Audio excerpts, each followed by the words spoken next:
नमस्कार, मैं हूं आपके साथ कविता थपलियाल और आप देख रहे हैं कंज्यूमर इज किंग। क्या आपको भी लग रहा है कि अचानक आपके घर में लगे पंखे और कूलर की हवा काफी नहीं है?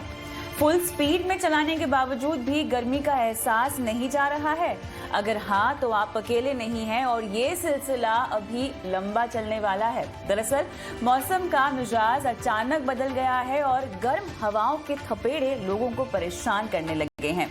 क्या है अचानक बदले इस मौसम के मायने हमारे और आपके लिए? जानने के लिए सबसे पहले देखिए ये रिपोर्ट।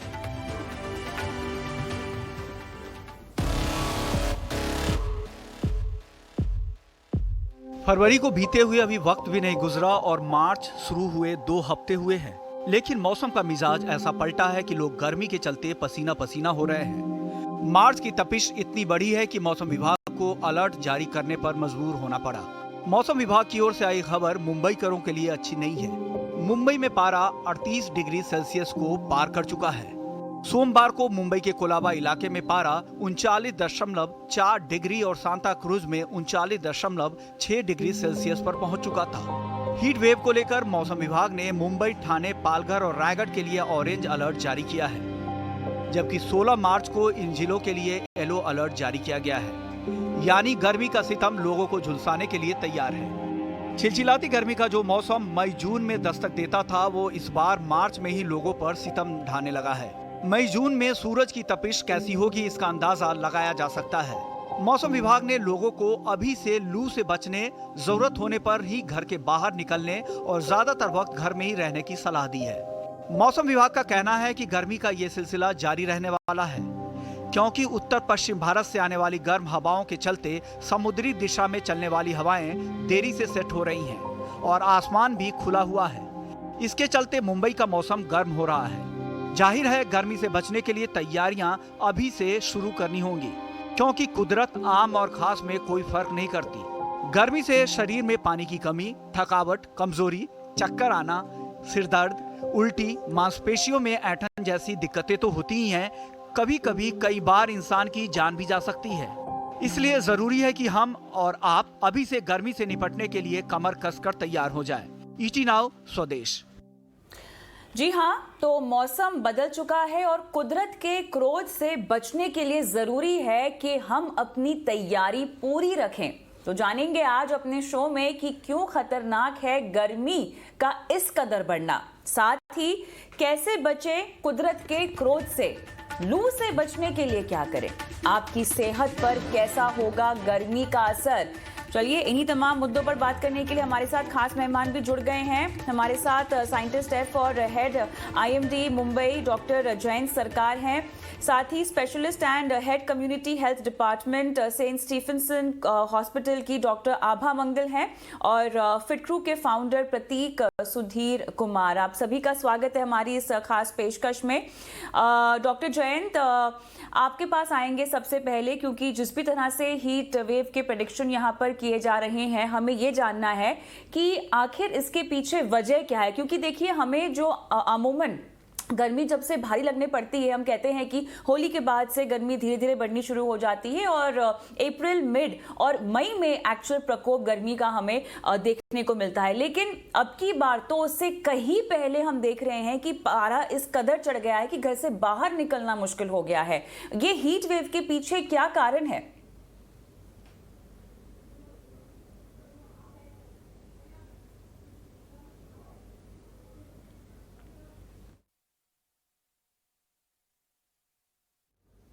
चलिए, तो यहाँ पर क्लियरली जिस तरह से हम देख रहे हैं, डॉक्टर जयंत, आपसे एक और सवाल मुझे साथ में ये भी पूछना है कि अब जो गर्मी बढ़ रही है, भले ही जो प्रेडिक्शन आ रहे हैं वो 4-5 दिनों के लिहाज से आ रहे हैं, लेकिन समझना ये ज़रूरी है कि ये कब तक चलेगा और क्या आगे चलकर हम पारा को और भी बढ़ता हुआ देखेंगे, क्योंकि अभी तो गर्मी की बस शुरुआत ही हुई है।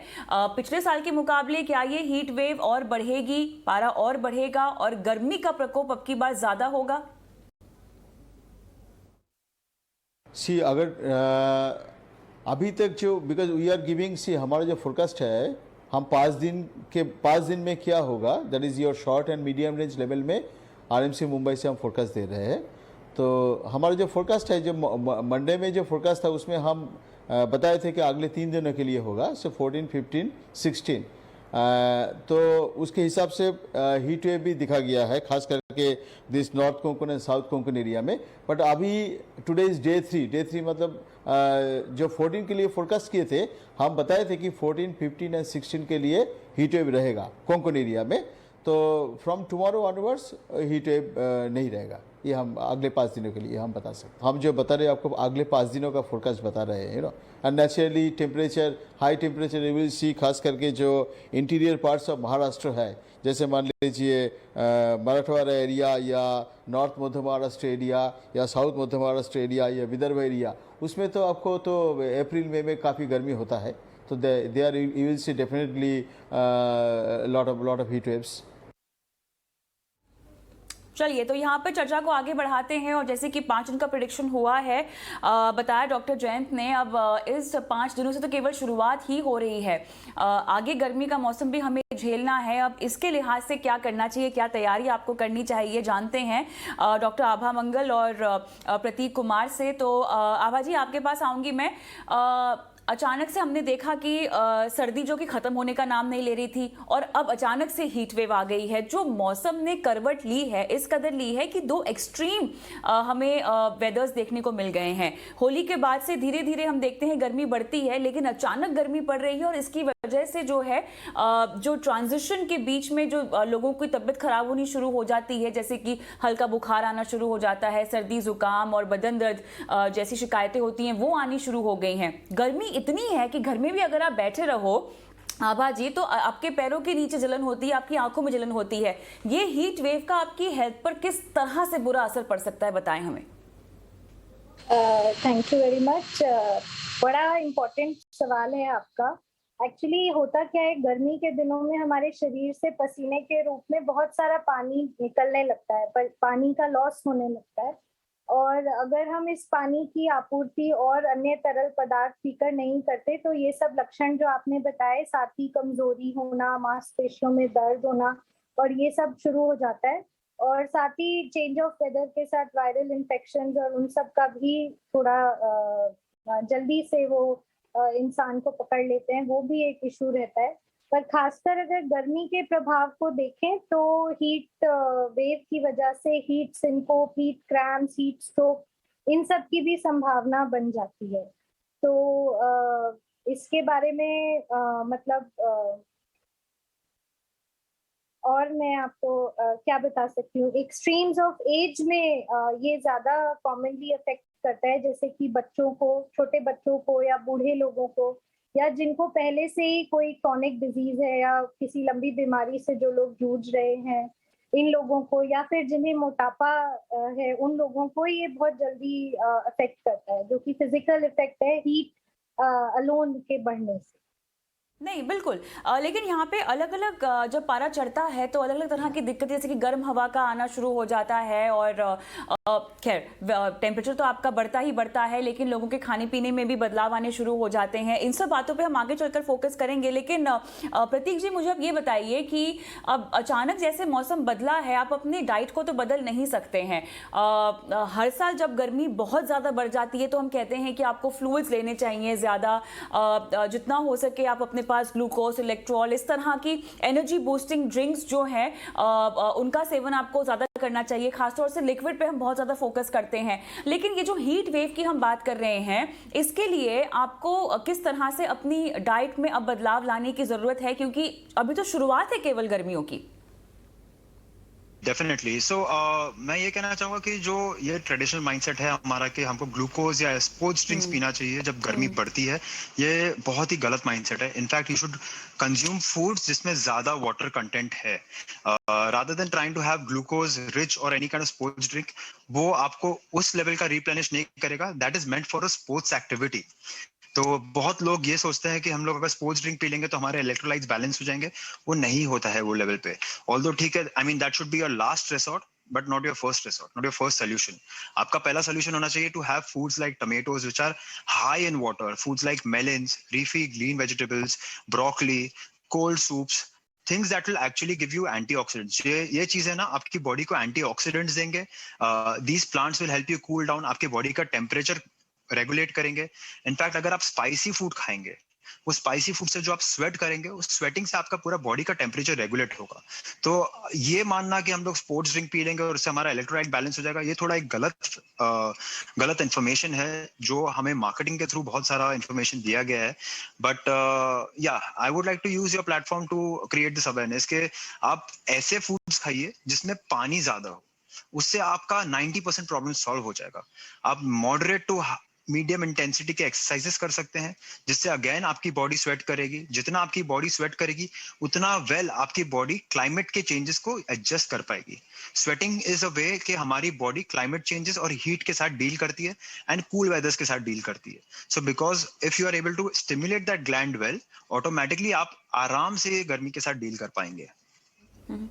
बिल्कुल नहीं, आपने काफ़ी अच्छी बात यहाँ पे पॉइंट आउट की है कि वाटर कंटेंट रिच फूड आपको खाना चाहिए और केवल सिर्फ लिक्विड की डाइट और उसका पोषण बढ़ाने पे फोकस ना करें। लेकिन डॉक्टर आभा, अब जैसे कि गर्म हवाओं की बात हो रही है और लोगों को तरह तरह की शिकायतें होती हैं, मुझे बताएं किस तरह की हेल्थ प्रॉब्लम्स यहाँ पर हम आती हुई देखेंगे। आपने कहा किस किस तरह से लोगों को इसका गर्मी की वजह से इसका असर पड़ सकता है, लेकिन हेल्थ स्पेसिफिक कंसर्न्स अगर मैं आपसे पूछना चाहूँ तो वो क्या सिम्टम्स है कि आप हीट वेव का शिकार हो गए हैं, हम कैसे पहचानें?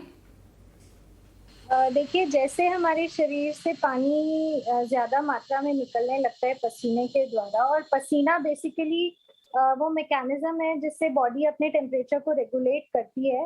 लेकिन वो केवल पसीना अगर बहता रहेगा और हम उसका इंटेक नहीं बढ़ाएंगे इन टर्म्स ऑफ इंक्रीज पानी पीना और साथ ही वाटर रिच फूड जैसा कि डॉक्टर साहब ने बताया वो खाने में हमारे इस्तेमाल करना, तो हमारे शरीर में धीरे धीरे पानी की कमी हो जाएगी और डिहाइड्रेशन के जो सिम्टम्स होते हैं वो हमें देखने को मिलेंगे। उसमें सबसे जल्दी जो पकड़ में आता है वो चक्कर आना होता है, कमजोरी महसूस करना होता है, अचानक बहुत थकान लगना होता है, साथ ही मांसपेशियों में दर्द होना एक बड़ा सिम्टम होता है, जिससे कि हमें ये पहचानना चाहिए कि हमारे शरीर में गर्मी की वजह से पानी की कमी हो रही है और तुरंत प्रभाव से हमें उस पानी की कमी को पूरा करने के लिए स्टेप्स उठाने चाहिए।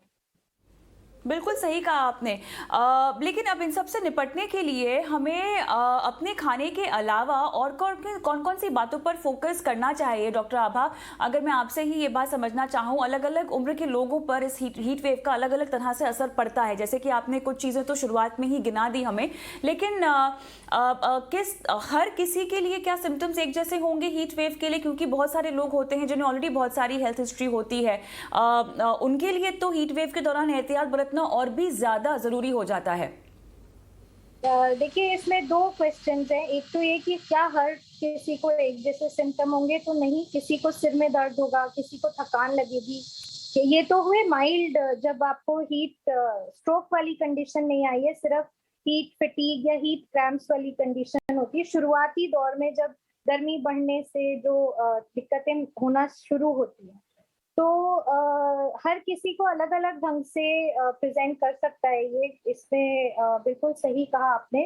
साथ ही ये है कि हमें प्यास ज्यादा लगती है शुरू में, जब हमें गर्मी की वजह से लू लगना जिसको हम कहते हैं, जब वो होता है तब। तो जब भी ऐसा महसूस हो किसी को भी कि प्यास ज्यादा लग रही है, तो उसको इग्नोर नहीं करना चाहिए हमको। एक इस चीज का ध्यान रखना है। फिर और एहतियात जो बरतने हैं, कॉटन के खुले खुले कपड़े पहनने चाहिए, स्पेशली जब गर्मी ज्यादा हो।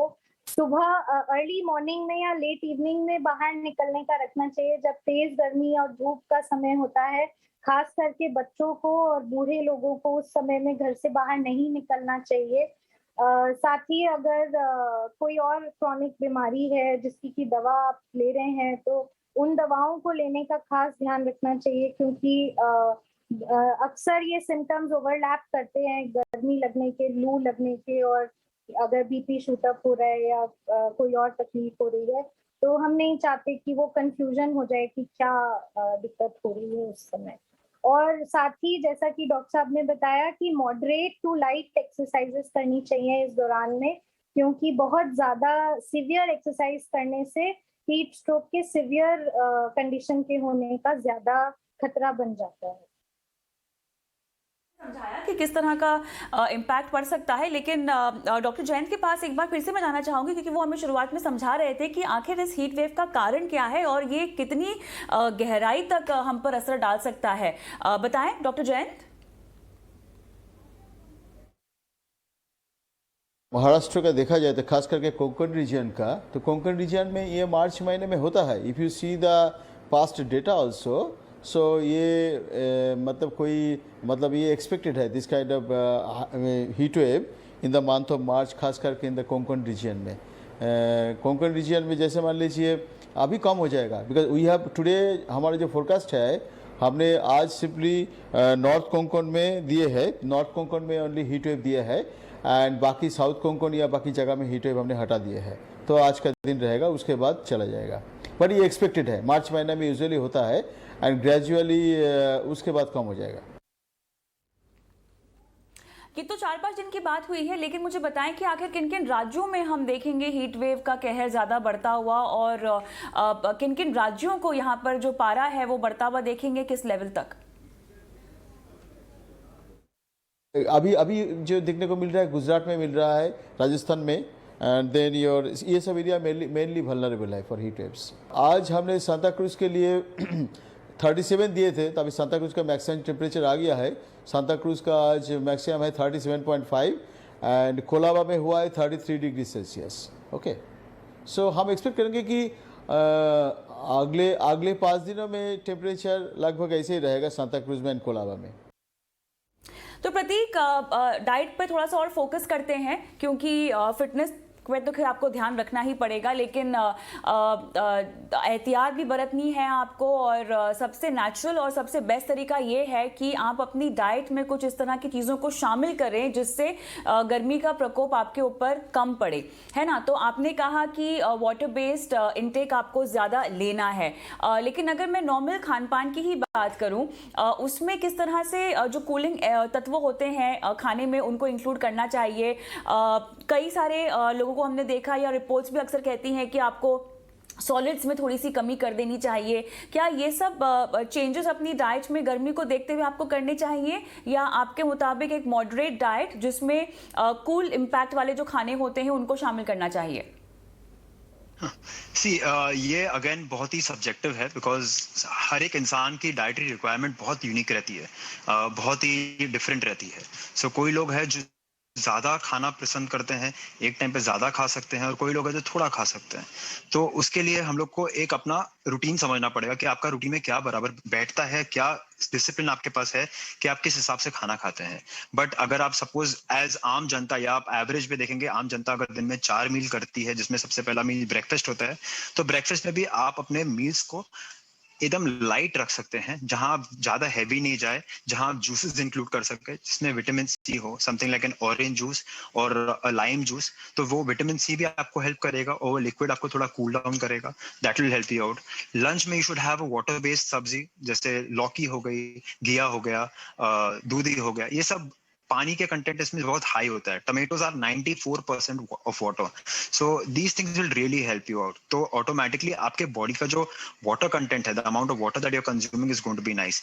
Eight the same time, because it has so much water, the calorie content या उसका जो कैलोरिक वैल्यू है वो लेस है, तो ऑटोमेटिकली जो हीट आपकी बॉडी जनरेट करेगी to digest the food will be laser.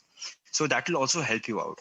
आप अगर इवनिंग में अगर आप कोई स्नैक करना चाहते हैं, तो उधर आप कोई कोल्ड सूप ले सकते हैं, जैसे अगेन वाटरमेलन के सूप्स बनते हैं, योगर्ट के सूप्स बनते हैं, इसके रेसिपीज आपको गूगल पे मिल जाएंगे। तो आप वो वाले सूप्स शाम को पी सकते हैं, एंड रात को अगर एकदम प्लेन एंड सिंपल आप डिनर कर सकते हैं। अगेन अ वाटर बेस्ड सब्जी और simple dal chawal will also do, and a juice with that.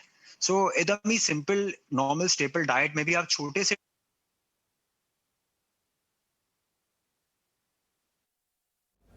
शायद यहाँ पर हुई तकनीकी दिक्कत, लेकिन जो प्रतीक कहने की कोशिश कर रहे थे वो ये है कि आपकी नॉर्मल डाइट हो, उसमें कुछ तरह की चीज़ें आपको शायद बढ़ा देनी चाहिए, और जितना हो सके आप अपनी रेगुलर डाइट पर ही कायम रहें तो बेहतर है।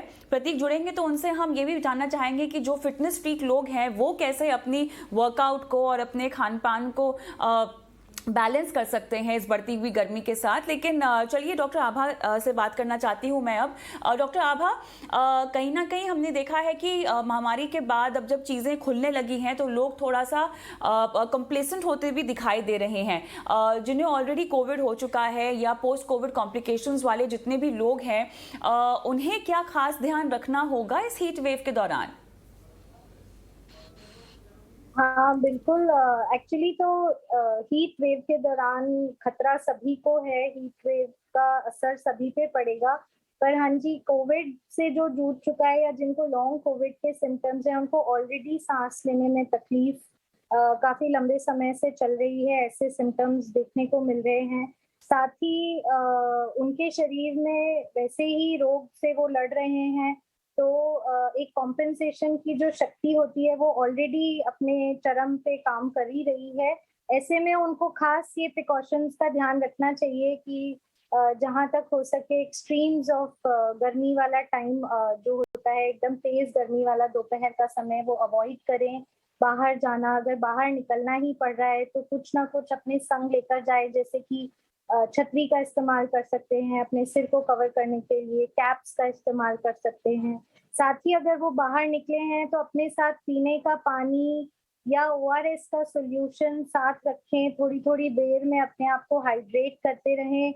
और जैसा कि प्रतीक जी ने भी बताया, अपने साथ लाइट स्नैक रख सकते हैं, कोई फ्रूट रख सकते हैं जिसमें वाटर कंटेंट ज्यादा होता है, सैलेड रख सकते हैं जिससे कि उनके शरीर को ना नमक की कमी हो ना पानी की कमी हो, जिससे कि वो हीट स्ट्रोक जैसे खतरनाक स्थिति को अवॉइड कर जाए। अच्छा डॉक्टर आभा, अक्सर लोग कहते हैं कि जब इस तरह का ट्रांजिशन होता है मौसम में ना, तो ये अंदर बाहर का टेम्परेचर आपकी बॉडी को एडजस्ट करने में थोड़ा सा टाइम लगता है। तो अब सभी के घर में लगभग AC और कूलर जैसी चीज़ें तो मौजूद होती ही हैं, लेकिन कैसे इसमें भी हमें थोड़ा सा एहतियात बरतना चाहिए कि अगर आप कहीं बाहर से घर में आ रहे हो तो आपको तुरंत तेज़ पंखे के नीचे या AC के नीचे नहीं बैठ जाना चाहिए, बिकॉज कहीं ना कहीं आपकी बॉडी रिएक्ट करती है इस तुरंत चेंज ऑफ टेम्परेचर के चलते। तो यहाँ पे आप क्या चेकलिस्ट देंगी? जी बिल्कुल, हम सबकी मम्मियों ने हमें समझाया है कि एकदम बाहर से आते ही ठंडा पानी मत पियो और एकदम तेज पंखा मत चलाओ। और आजकल तो AC हर घर में है, तो एकदम गर्म से जब हम एकदम ठंडे में आते हैं तो बॉडी को एक शॉक जैसा लगता है, हीट शॉक जैसा होता है वो। तो उसको अवॉइड करने के लिए ट्रांजिशन का टाइम देना चाहिए शरीर को। अगर आप गर्मी से ठंडी जगह में आ रहे हैं तो जो बीच का एक एरिया है या वरांडा है या दरवाजा है, वहां पर थोड़ी देर खड़े हों, थोड़ा पसीनों को सूखने दें, तभी आप तेजी से फैन चलाएं या AC ऑन करें। ये ध्यान रखना काफी जरूरी है। और साथ ही ठंडी चीजें लेने में भी यही ध्यान रखना जरूरी है कि एकदम जब पसीने बह रहे हो उस समय पर ठंडी चीजें लेने को भी अवॉइड करना चाहिए। नॉर्मल रूम टेम्परेचर का पानी और चीजें आप ले सकते हैं। ऐसे में बिल्कुल फ्रिज से निकाला हुआ एकदम ठंडा चिल्ड पानी पीने से तकलीफ हो सकती है। आइसक्रीम और कोल्ड ड्रिंक्स और इस तरह की चीजें जिसको लेकर बच्चे मांग करते हैं, उसके लिए सख्त मनाही, डॉक्टर आभा? जी बिल्कुल, एकदम मतलब ट्रांजिशन वाले फेज में मनाही है। जब आपका बॉडी का टेम्परेचर कूल डाउन हो जाता है, आप नॉर्मल अपने एम्बिएंट टेम्परेचर जो रूम का टेम्परेचर है उस पर आप आ जाते हैं, उस समय में फिर आप ले सकते हैं। ऑलराइट, प्रतीक भी हमारे साथ जुड़ गए हैं। प्रतीक, खैर आपने काफ़ी बखूबी समझाया कि कैसे अपनी डाइट में आपको बदलाव करने चाहिए इस हीट वेव से लड़ने के लिए, लेकिन मैं आपसे पूछना चाह रही थी क्योंकि अब हम एक ट्रांजिशन फेज में हैं जहां पर मौसम बदल रहा है, तो ऐसे में अपने फिटनेस रिजीम में हमें किस तरह के बदलाव लाने चाहिए या बदलाव नहीं लाने चाहिए? बहुत सारे लोग हैं जो सुबह सुबह जॉगिंग के लिए निकल जाते हैं, जो हैवी वर्कआउट भी करते हैं। क्या वर्कआउट्स को मौसम के हिसाब से हमें थोड़ा सा एडजस्ट करना चाहिए? हाँ ऑब्वियसली, बिकॉज जैसे मैंने आपको कहा कि अगर आपका डाइटरी इनटेक थोड़ा बहुत ट्वीक करना पड़ेगा, वैसे आपको अपना एक्सरसाइज रिजीम भी थोड़ा बहुत ट्वीक करना पड़ेगा। बिकॉज अल्टीमेटली आप एक्सरसाइज क्यों कर रहे हैं? You are exercising to live a better life, to live a life जहाँ पे you can perform daily task with better functionality, right? तो आपको ये लेवल का एक्सरसाइज नहीं करना है कि कोई आप कोई स्पोर्ट में कम्पीट कर रहे हो या आपको उसके लिए कोई डेडलाइन है तो आप एकदम ही इंटेंसिटी के साथ कर रहे हैं। अगर मौसम चेंज होता है तो आपको मौसम के साथ भी अडेप्ट करना पड़ेगा। आपकी बॉडी अडेप्ट करने की कोशिश कर रही है, इंटरनली हमारे साथ इतने सारे प्रोसेस चलते रहते हैं, उसके साथ साथ आपको अपनी बॉडी को भी थोड़ा टाइम देना पड़ेगा अडेप्ट करने को। इसलिए you will have to give your body enough rest between any kind of exercise. अगर आप सपोज स्ट्रेंथ एक्सरसाइजेस करते हैं तो उसमें आप रेस्ट आराम से लीजिए, जितना हो सके पानी पीजिए बीच में। अगर आप endurance based exercise करना चाह रहे हैं तो make sure that your heart rate is somewhere between the 120 zone, 120 to 130 zone. It is not spiking too much. अगर आपका हार्ट रेट ज्यादा स्पाइक करेगा तो आप ज्यादा स्वेट करने लगेंगे, धीरे धीरे ज्यादा स्वेट करेंगे, there is a chance of you getting into cramps. And again, एक बार आप क्रैम्प में आने लगेंगे तो your body will not be able to perform properly. तो आपको अपनी इंटेंसिटी थोड़ी कम करनी पड़ेगी ताकि आप अपनी बॉडी पे ज्यादा लोड ना डालें एंड आपकी बॉडी आसानी से रिकवर कर पाए। ऑलराइट, तो भले ही ये हीट वेव 4-5 दिनों के लिए ही बताई जा रही है, लेकिन गर्मियों का आगाज़ एक तरह से हो ही चुका है और हो सकता है आने वाले वक्त में हम पारे को इसी तरह बढ़ता हुआ देखें, चढ़ता हुआ देखें। तो आपको बस अपनी सेहत का ख्याल रखना है, अपने खान पान में थोड़ा सा बदलाव करने की ज़रूरत है और अपना बहुत बहुत ख्याल रखना है, ख़ासतौर से उन लोगों को जो कि ऑलरेडी कोविड के पेशेंट्स हैं या जिनके पास ऑलरेडी एक हेल्थ हिस्ट्री है। बहुत बहुत शुक्रिया आप सभी का इस खास पेशकश में शामिल होने के लिए। मुझे भी इजाज़त दें, नमस्कार।